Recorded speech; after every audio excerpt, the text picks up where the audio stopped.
வணக்கம் நண்பர்களே! 100 நாள் 100 கதை தொடரில் இன்று 15வது கதை. ஒரு தாயின் கண்ணீருடன் கொண்ட சாபம் கடவுளையும் அழிக்கும் என்பதற்கு இந்த கதைதான் உதாரணம். குருட்சேத்திர போர் முடிந்து பாண்டவர்கள் மற்றும் திரௌபதி அஸ்தினாபுரம் திரும்பினார்கள்.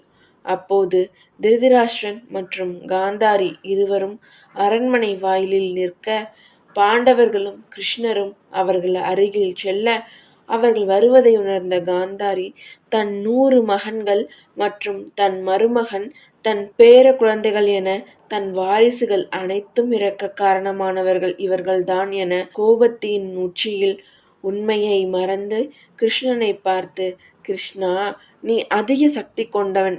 நீ மட்டும் நினைத்திருந்தால் இந்த போரை ஒரு நொடியில் நிறுத்தியிருக்கலாம்.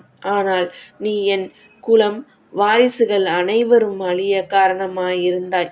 என் மகன்கள் அழிவதைக் கண்டு நான் வருந்துவதைப் போல உன் யாதவ குலம் முழுவதும் ஒருவருக்கு ஒருவர் சண்டையிட்டு கொண்டு மடிவர். அது மட்டுமல்ல, உன் துவாரகை நகரம் முழுவதும் கடலின் அடியில் செல்லும் என்று சாபமளித்தார்.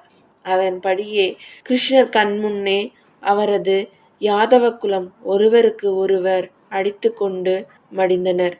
அவருடைய அழகான துவாரகை நகரமும் கடலுக்கடியில் மூழ்கியது. மனம் நொந்து கிருஷ்ணர் ஒரு வனப்பகுதியில் சென்று அமர்ந்திருந்த போது ஒரு வேடனால் தாக்கப்பட்டு உயிரிழந்தார்.